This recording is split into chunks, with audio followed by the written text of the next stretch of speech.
टुनटुनी चिड़िया अपनी झोपड़ी के अंदर एक कोने में सिकुड़ कर बैठी हुई है। उसे बहुत ठंड लग रही है। घोंसले में उसका पति कालू और उसकी एक बेटी भी है। वो सभी ठंड के मारे तड़प रहे हैं। टुनटुनी, इस साल कुछ ज्यादा ही ठंड पड़ रही है। हाँ जी, पता नहीं हम जिएंगे कैसे। टुनटुनी चिड़िया की बेटी ठंड के मारे रो पड़ती है, लेकिन टुनटुनी चिड़िया के पास ऐसा कुछ भी नहीं है जिससे वो अपनी बेटी की ठंड दूर कर सके, क्योंकि वो पक्षी बहुत गरीब है। कालू कौवा टुनटुनी दोनों मजदूरी करते हैं। उन दोनों को ज्यादा पैसे भी नहीं मिलते, इसलिए वो लोग एक झोपड़ी में रहते हैं और झोपड़ी में कुछ कुछ दिन बहुत बुरे तरीके से बीतते हैं। आज भी वैसा ही एक दिन है। इतने में बाहर पुलिस की गाड़ी घोषणा करते हुए जाती है। सुनो सुनो सुनो, सब लोग, शहर में आज बर्फ की बारिश होने की संभावना है। सब पक्षी अपने अपने घर के अंदर घुस जाएं, नहीं तो जान को खतरा हो सकता है। ये सुनने के बाद टुनटुनी चिड़िया घबरा जाती है। बर्फ? इस जंगल में तो कभी बर्फ की बारिश नहीं हुई। ये सब हमारा ही किया धरा है टुनटुनी। हमारे पापों की वजह से ही ये सब हो रहा है। इस जंगल में इससे पहले कभी बर्फ नहीं गिरी। इतने में बहुत ज्यादा हवा चलने लगी। मौसम बिगड़ता चला गया और बर्फ की बारिश शुरू हो गई। ये लो, शुरू हो गई बर्फ की बारिश। अब ठंड और बढ़ेगी। चारों तरफ बर्फ गिरने लगी। रास्ते बर्फ की तरह सफेद हो गए। टुनटुनी की झोपड़ी की छत पर बहुत बर्फ जमा हो गई थी और उसी की वजह से छत टूट पड़ी। टुनटुनी और कालू कौवे ने किसी तरह खुद को बर्फ में दब जाने से बचा लिया, लेकिन टुनटुनी की छोटी बेटी वहाँ बर्फ के नीचे दब गई। टुनटुनी रोते हुए अपनी बेटी को ढूंढती रही। कालू भी अपनी बेटी को ढूंढता रहा। वो दोनों बर्फ को खोदने लगे, लेकिन तब तक वहाँ बर्फ का ढेर लग गया था, इसलिए वो लोग उस बच्ची को ढूंढ ही नहीं पाए। हाय मेरी बच्ची कहाँ है तुम? मेरी बेटी, अब मैं क्या करूँगी तेरे बिना? उसी वक्त वहाँ से एक पुलिस की गाड़ी गुजर रही थी। टुनटुनी उड़कर उस गाड़ी के सामने चली गई। रुकिए साहब, रुकिए। पुलिस की गाड़ी रुक गई और उसमें से एक पुलिस वाला बाहर निकला। क्या है, हमारा रास्ता क्यों रोक लिया? साहब, मेरी बेटी बर्फ के अंदर दब गई है। हम उसे ढूंढ नहीं पा रहे हैं। दया करके मेरी बेटी को ढूंढ दीजिए। कहाँ रहती है तू? वो उस टूटी झोपड़ी में। अच्छा, तू यहाँ गैर कानूनी तरीके से रहती थी, तब तो हम तेरी मदद नहीं कर सकते। अरे साहब, हम लोग गरीब हैं। कानून की समझ हमें कहाँ है। रहने के लिए थोड़ी जगह मिल जाए वही बहुत है। ज्यादा पटर पटर मत कर कलुए। मैं अभी तुम दोनों को जेल में डाल सकता हूँ। भला चाहती है तो यहाँ से भाग जा, नहीं तो तुम दोनों भी बर्फ में दबकर मारे जाओगे। पुलिस की गाड़ी चली गई। टुनटुनी, जो होना था वो हो गया। अब चलो यहाँ से। दोनों वहाँ से निकल पड़े और तेज बर्फ गिरने लगी। टुनटुनी चिड़िया अपनी बेटी के शोक में रोती रही। कालू कौवे ने ठंड से कांपते हुए कहा, हम लोगों को तुरंत एक जगह ढूंढनी पड़ेगी, नहीं तो हम दोनों के दोनों मारे जाएंगे। टुनटुनी। कालू ने बहुत ढूंढा, लेकिन उसे कुछ भी नहीं मिला। कुछ देर उड़ने के बाद उसने देखा कि रास्ते में एक बड़ा सीमेंट का पाइप पड़ा है। वो देखो एक पक्का पाइप है। चलो हम दोनों उसी के अंदर जाकर सोते हैं। कम से कम वहाँ बर्फ तो नहीं आएगी। दोनों उस पाइप के अंदर जाकर सो जाते हैं। टुनटुनी चिड़िया भी रो रही है। कालू कहता है, टुनटुनी, ये शौक मनाने का समय नहीं है। अभी हम दोनों को जिंदा रहना है। अगली सुबह वो खाना ढूंढने लगे और एक बड़े घर की ओर चल दिए। कालू ने देखा कि मालिक अपने घोंसले में कंबल ओढ़ के सो रहा है। मालिक उठिए ना, मेरी पत्नी और मैं कई दिन से भूखे हैं। कुछ खाने को दे दो। मालिक गुस्सा हो गया। हाँ? कौन है रे तू? कौन है? चल जा यहाँ से और मुझे सोने दे। इस ठंडे ठंडे मौसम में कंबल ओढ़कर मस्त नींद आ रही है। तेरा दिन अच्छा है, आज मेरा पेट भरा हुआ है, वरना तुझे भी भून कर खा जाऊंगा। चल जा यहाँ से।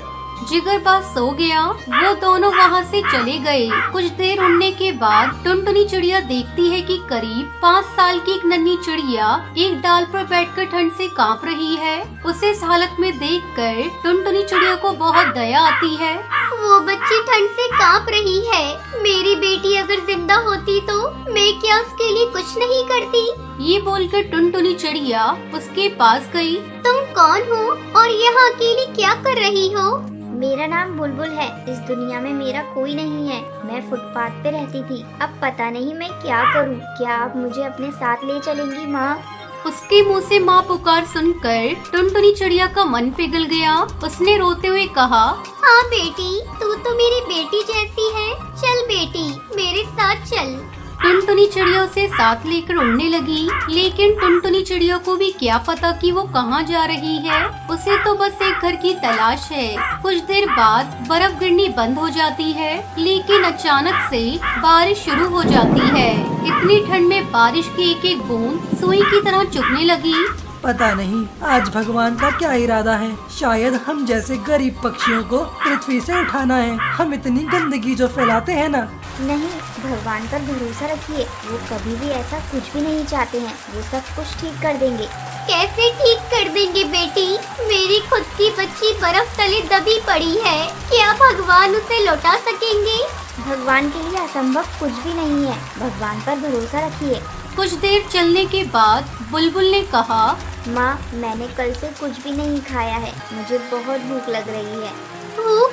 मगर अभी मुझे खाना कहाँ मिलेगा? ठीक है बेटी, रुक जा, मैं खाने को कुछ बंदोबस्त करती हूँ। हमने भी तो कल से कुछ भी नहीं खाया। टुनटुनी खाना ढूंढने लगी।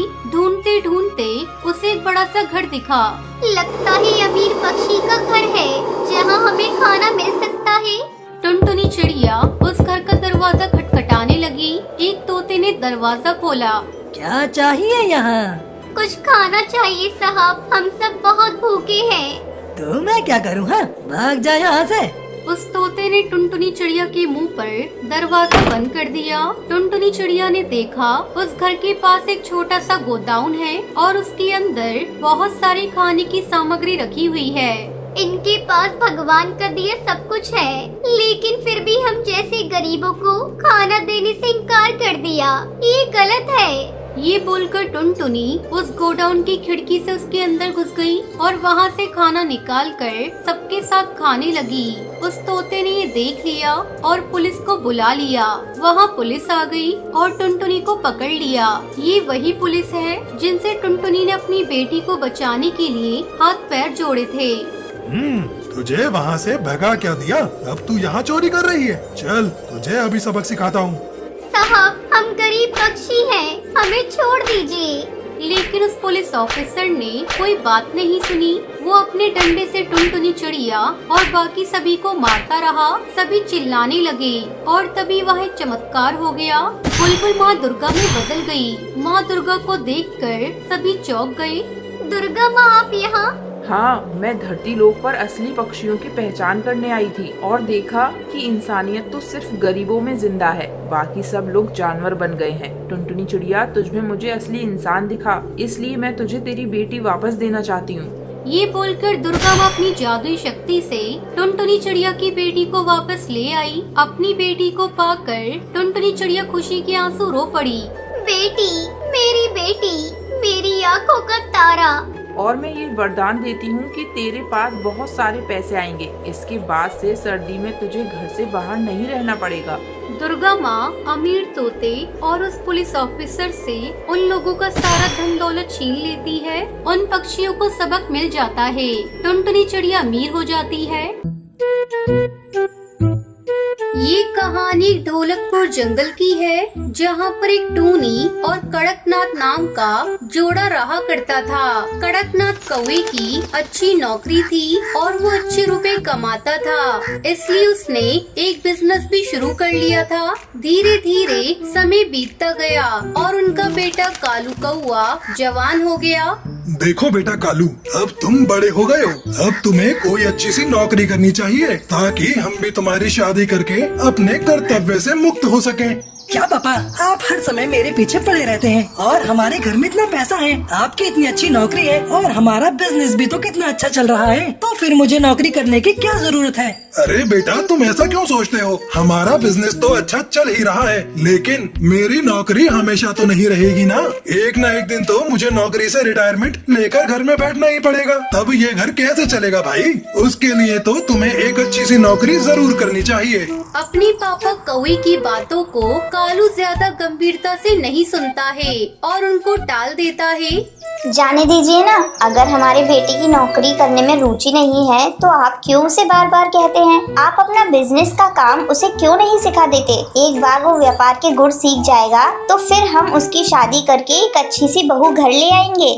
अपनी पत्नी की बात सुनकर सेठ कौआ बुझे मन से अपने बेटे कालू को अपना बिजनेस सिखाने लगता है। कुछ दिन बाद कालू की शादी एक सुंदर सी टुनटुनी नाम की चिड़िया से करा दी जाती है और वो चिड़िया बहू बनकर उनके घर आ जाती है।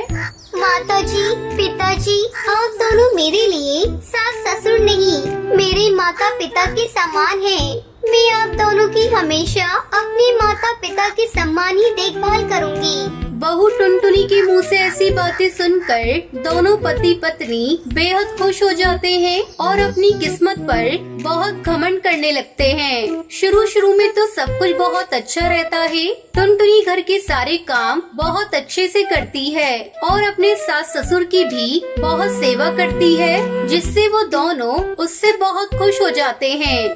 सुनिए जी, हमारी तो किस्मत ही खुल गई जो हमें इतनी प्यारी बहू मिली है। मैं सोच रही हूँ कि अपने सारे गहने बहू टुनटुनी को उपहार में दे दूँ। आखिर मेरे बाद वो गहने बहू के ही तो हैं। अरे वाह, तुम बिल्कुल सही सोच रही हो टूनी। अब मैं भी सोच रहा हूँ कि बिजनेस का सारा काम अपने बेटे को सौंप दूं और अब थोड़ा आराम करूँ। कुछ दिनों बाद पिताजी, मैं अपने व्यापार का काम आगे बढ़ाना चाहता हूँ, जिसके लिए मुझे कुछ लोन की जरूरत है। लेकिन ये घोंसला तो आपके नाम है, इसलिए मुझे बैंक से लोन नहीं मिल पा रहा है। अगर आप ये घोंसला मेरे नाम कर दें, तो मैं आसानी से लोन लेकर अपना व्यापार बड़ा कर सकता हूँ। अरे वाह बेटा, तुम तो बहुत समझदार हो गए हो जो अब व्यापार को बढ़ाने के बारे में सोच रहे हो। क्यों नहीं, मैं जल्द ही ये मकान तुम्हारे नाम कर दूंगा, फिर तुम आसानी से बैंक से लोन लेकर अपना व्यापार आगे बढ़ा सकते हो। इस तरह कड़कनाथ कौआ अपना मकान भी इकलौते बेटे कालू के नाम कर देता है। कुछ दिन बाद कड़कनाथ अपनी नौकरी से रिटायर हो जाता है और घर पर बैठ जाता है। अब तो ये सास ससुर दिन भर घर पर ही बैठे रहते हैं। अब टुनटुनी चिड़िया उनकी सेवा करते करते बिल्कुल परेशान हो गई थी। आखिर कब तक ऐसा ही चलता रहेगा? अब मुझसे दिन रात इनकी सेवा नहीं करी जाती। ससुर कड़कनाथ की नौकरी जाने के बाद बहू टुनटुनी और बेटे कालू के व्यवहार में अचानक ही बदलाव आ जाता है। अरे माँ जी, मैं घर के काम करती रहती हूँ और आप यूं ही खाली बैठी रहती हैं। अब से घर की साफ सफाई का काम आप ही करेंगी। ये कैसी बातें कर रही है बहू? अब मैं इस उम्र में घर का काम नहीं कर पाऊंगी। माँ जी, अगर इस घर में रहना है तो घर के काम तो आपको ही करने पड़ेंगे। आप घर की साफ सफाई का काम करेंगी और पिताजी बाहर से सब्जी लेकर आएंगे और खाना बनाएंगे। मैं मुफ्त में आप दोनों को इस घर में नहीं रखने वाली। देख रहे हैं, आपकी नौकरी के जाते ही इस बहू के तो तेवर ही बदल गए। लेकिन हम लोग कर भी क्या सकते हैं? हमने तो ये मकान भी इन दोनों के नाम कर दिया है। अब अगर हमें इस घर में रहना है तो इन दोनों की बातें तो सुननी ही पड़ेंगी। इसी वजह से टूनी चिड़िया और कड़कनाथ मिलकर घर के सारे काम करने लगते हैं और उनकी बहू टुनटुनी बैठकर आराम से टीवी देखने लगती है। एक दिन टूनी चिड़िया की तबीयत थोड़ी खराब हो जाती है। सुनो बहू, आज मेरी तबीयत कुछ खराब लग रही है। थोड़े पैसे दे दो तो मैं तुम्हारे ससुर जी को लेकर डॉक्टर बुलबुल के पास चली जाऊँ। देखिए माँ जी, अब आपकी उम्र बढ़ रही है। आप रोज रोज बीमार रहेंगी तो मैं आपको रोज डॉक्टर के पास ले जाने के लिए पैसे नहीं दे पाऊंगी। वैसे आपको कुछ नहीं हुआ है, बढ़ती उम्र में ऐसा होता ही है। बहू के मुंह से ऐसी बातें सुनकर टूनी चिड़िया को बहुत दुख पहुंचता है। अब तो धीरे धीरे टुनटुनी के अत्याचार बढ़ता ही जाता है। वो बर्तन धुलवाने से लेकर खाना बनाना और घर के सारे काम टूनी चिड़िया और उसके पति से ही करवाती थी। एक दिन बहू टुनटुनी के पिता उनके घर आते हैं। फिर वो दरवाजे तक पहुंचते हैं। तभी अनजाने में सास टूनी अपने पति से कहती है, हमने अपने बेटे कालू और बहू टुनटुनी को समझने में बहुत गलती कर दी। अपना मकान, व्यापार और सारे गहने उन दोनों को देने के बाद अब हमारा इस घर में कुछ भी नहीं बचा है। इसलिए हमारी बहू अब हमारे ऊपर इतना अत्याचार करती है। मैंने तो उसे बहुत ही सीधी सादी चिड़िया समझा था, लेकिन वो तो बहुत ही तेज तर्रार निकली। उसने बहुत चतुराई से हमारा सब कुछ हमसे छीन लिया और अब हमें हमारे ही घर में नौकर बना दिया है। टूनी चिड़िया की बात सुनकर टुनटुनी के पिता को बहुत धक्का लगता है। बेटा टुनटुनी, जैसा व्यवहार आज तुम अपने सास ससुर के साथ कर रही हो ना, अगर ऐसा तुम्हारे भाई भाभी मेरे साथ करे तो तुम्हें कैसा लगेगा? अगर तुम्हारी भाभी भी तुम्हारी माँ से धोखे से सारे रुपए, गहने और घर छीनकर उनसे नौकरों जैसा बर्ताव करे, तब तुम्हें समझ में आएगा कि तकलीफ क्या होती है। अरे तुम्हारी जैसी चिड़िया मेरी संतान हो ही नहीं सकती। अब से तुम्हारा मेरा कोई संबंध नहीं है। मुझे माफ कर दीजिए पिताजी, धन के लालच में मैं अंधी हो गई थी। अब से ऐसी गलती नहीं करूंगी और अपने सास ससुर को अपने माता पिता की तरह ही सम्मान दूंगी। इसके बाद बहू टुनटुनी सुधर जाती है और वो सभी खुशी खुशी रहने लगते हैं।